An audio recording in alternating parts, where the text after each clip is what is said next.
पूरा सपोर्ट दिया हमने। जो खारगे जी ने कहा वो सही है कि ऐसी चीज़ें हैं जो डिस्कस नहीं करनी है, तो बस सबने सपोर्ट। सरकार ने जानकारी दी। हम सभी जितने भी पार्टी के लोग थे, सभी ने ये बताया कि इस घड़ी में, इस संकट के घड़ी में हम सब आपके साथ हैं।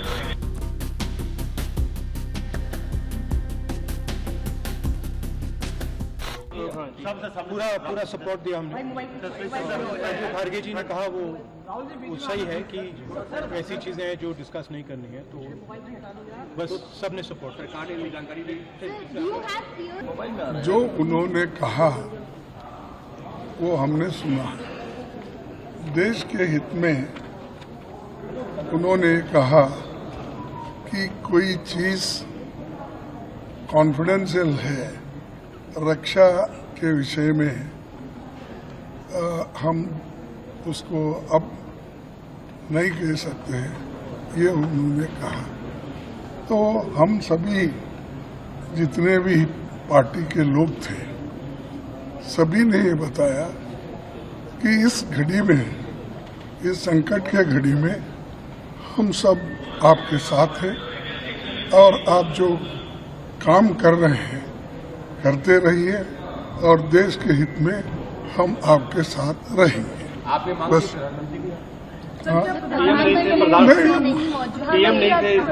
नहीं, ये तो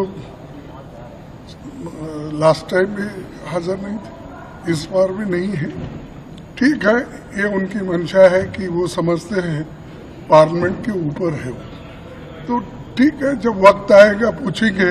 लेकिन अब संकट की घड़ी है, इसमें कोई हम किसी को क्रिटिसाइज नहीं करना चाहते।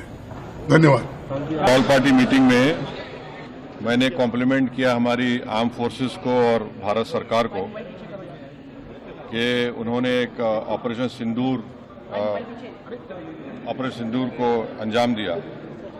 मैंने अपनी बात में ये कहा कि एक इंटरनेशनल कैंपेन हमको चलाना चाहिए टीआरएफ के खिलाफ, और ख़ास तौर से सिक्योरिटी काउंसिल इसको डेजिग्नेट करे और हमको यूनाइटेड स्टेट्स ऑफ अमेरिका को ये बताना है कि वो अपने ही मुल्क में इसको फॉरेन टेररिस्ट ऑर्गेनाइजेशन डेजिग्नेट करे।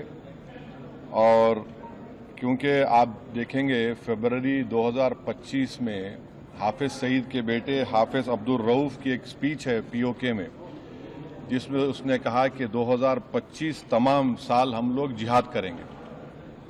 तो ये जिहाद का नाम लेकर, ये भारत में गलत नाम लेकर कत्ल करना चाहते हैं, आतंक फैलाना चाहते हैं। तो यूएस को हम रिक्वेस्ट करें, उनको लॉबी करें कि ये टीआरएफ को एक फॉरेन टेररिस्ट ऑर्गेनाइजेशन बनाए, पाकिस्तान को एफएटीएफ के ग्रे लिस्ट में डाला जाए। यूनाइटेड किंगडम से हमने ट्रेड डील किया है, अब क्या क्या बहुत सी चीज़ें कम हो जाएंगी, टैरिफ कम होगा। तो हम यूके गवर्नमेंट से कहें कि वो भी टीआरएफ को बैन करें और यूके ट्रेजरी पाकिस्तान को सैंक्शन करे। यूनाइटेड स्टेट्स से हम ट्रेड डील करने जा रहे हैं और यूएस प्रेसिडेंट ने कहा कि 0 टैरिफ होगा एग्रीकल्चर पर। तो ये मोर द रीजन है कि हम यूएस भी इसको कबूल करें। On behalf of the Biju Janata Dal and our Honorable Party President Shri Naveen Patnaik ji, we extended our sincere gratitude to the government for convening this important all-party meeting. The Biju Janata Dal wholeheartedly commends the extraordinary courage, clinical precision and gallant professionalism of our armed forces in carrying out Operation Sindoor. We salute every soldier, every officer and every unit involved in this mission. The Biju Janata Dal reiterates its firm, steadfast and resolute support to our armed forces in taking whatever steps are deemed necessary to safeguard the sovereignty of the nation and protect the lives of Indian citizens from terrorism. This was the statement provided by our leader, Shri Naveen Patnaik ji, and the same we placed on the floor of the House. Thank you. आज all party leaders का meeting Rajnath Singh ji की अध्यक्षता में बहुत अच्छी तरह से हुई है। बहुत गंभीर विषय था, इसलिए सबने गंभीरता से अपने बात को रखा है। सबसे पहले रक्षा मंत्री जी ने ऑपरेशन सिंदूर के बारे में पूरे लीडर्स को जानकारी दिया, परिस्थिति के बारे में, हालात के बारे में और सरकार का मंशा सारे चीज़ों को लेकर के ब्रीफिंग हुआ। उसके बाद में सारे पॉलिटिकल लीडर्स ने अपने मत रखा, पार्टी का विचार को और सुझाव भी दिया है। मैं ये मानता हूं कि सारे पॉलिटिकल लीडर्स ने मैच्योरिटी दिखाया है। ऐसे वक्त में जब देश एक बहुत बड़ी चुनौती को हाथ में लेकर के काम कर रहे हैं, तो इसमें राजनीति का कोई जगह नहीं है। ये हमारे पूरे पॉलिटिकल पार्टीज ने दर्शाया है और सब लीडर्स ने एक मत से हमारे सेनाओं ने जो कार्रवाई की है ऑपरेशन सिंदूर को लेकर के पूरे बधाई भी दिया और गौरव का एहसास सबको हुआ है और सबने एक जुट में कहा है कि सरकार का हर निर्णय को साथ देंगे, सेना के हर कार्रवाई को साथ देंगे और कोई इसमें विरोधाभास नहीं है। एक दो मुद्दे सुझाव भी आए हैं।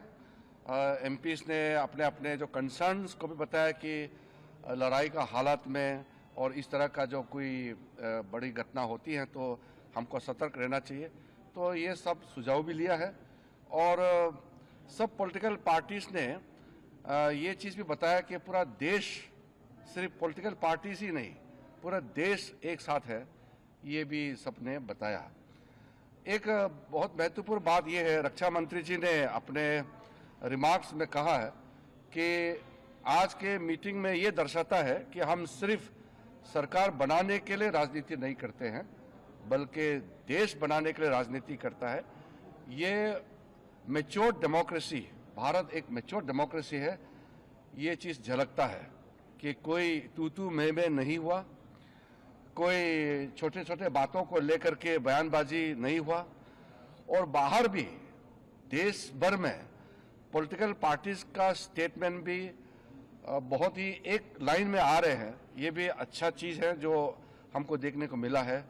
तो ऑपरेशन सिंदूर का कार्रवाई, क्योंकि ये ऑनगोइंग ऑपरेशन है, इसलिए अलग से ऑफिशियल ब्रीफिंग नहीं है। ये रक्षा मंत्री जी की ओर से, सरकार की ओर से पूरा पॉलिटिकल लीडर्स को ब्रीफिंग हुआ है और मैं सारे पॉलिटिकल पार्टीज के नेताओं को धन्यवाद देना चाहता हूं कि पूरे जितने अपेक्षित थे सब नेता आए और जैसे हमने सोचा है वैसे ही सबने सहयोग दिया और एक मीटिंग को बहुत अच्छी तरीके से, एक फ्रूटफुल मीटिंग हम कह सकते हैं, बहुत सकारात्मक मीटिंग में कह सकता हूं कि संपन्न हुआ और फिर एकजुट में हम बाहर निकले हैं। सबने कहा कि सरकार का कोई भी कदम को पूरा देश एकजुट होकर के समर्थन करेंगे। जैसे मैंने कहा, एक ब्रॉड इंफॉर्मेशन कंसेंसस सारे पॉलिटिकल पार्टीज को एकजुट में कैसे काम करना चाहिए लोकतंत्र में और विशेष करके संसदीय परंपरा में, पार्लियामेंट्री डेमोक्रेसी में पीपल्स वॉइस होता है पॉलिटिकल पार्टीज और एमपीज। तो इसलिए सबका वॉइस ऐसे समय में एकजुट आना ही मैं मानता हूं कि ये भारत का सक्सेस है। एस्केलेशन के बारे में कोई कंसर्न्स थे? देखिए, कुछ इंक्वायरीज, कुछ इंफॉर्मेशन मांगे हैं। रक्षा मंत्री ने कहा है कि ये ऑन गोइंग ऑपरेशन है, इसलिए पूरे एक एक घटना को अलग से ब्रीफिंग या अलग से उसको प्रेजेंटेशन करना सही नहीं है, क्योंकि घटना चल रही है, आप सबको मालूम है, इसलिए उसको उस तरीके से ब्रीफिंग नहीं होते हैं। इसमें पॉलिटिकल पार्टीज का ब्रॉड कंसेंसस के लिए ये बैठक था, इसलिए वैसे ही बैठक चली और संपन्न हुआ। इसलिए मैं सारे पॉलिटिकल पार्टीज को मैच्योरिटी दिखाने के लिए धन्यवाद देना चाहता हूं। सर, क्या ऑपरेशन सिंदूर अभी भी जारी है सर? वो आपको, जैसे मैंने कहा कि ऑपरेशन इस वक्त जो ऑपरेशन सिंदूर का पहला जो स्ट्राइक होने के बाद जो गतिविधि चल रहे हैं उसको लेकर के अलग से ब्रीफिंग करने का अभी परिस्थिति ठीक नहीं है और वैसे नियम नहीं है, इसलिए टेक्निकल ब्रीफिंग या अधिकारियों को नहीं बुलाया।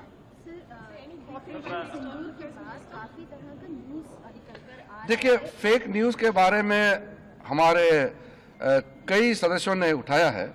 जो फेक न्यूज है, हमारा देश का एकता को कमजोर करने के लिए कई गलत नैरेटिव्स या फेक न्यूज चलाने का प्रयास कर रहा है। इसका मुद्दा सामने में आया है और हम अपील करना चाहते हैं कि ऐसे समय में कोई फेक न्यूज़, गलत तरीके से नैरेटिव कोई अगर चलाते हैं बाहर से देश के अंदर में, तो उसको विश्वास ना करें, और कोई भी न्यूज़ ऑथेंटिक हो तभी इसको विश्वास करें।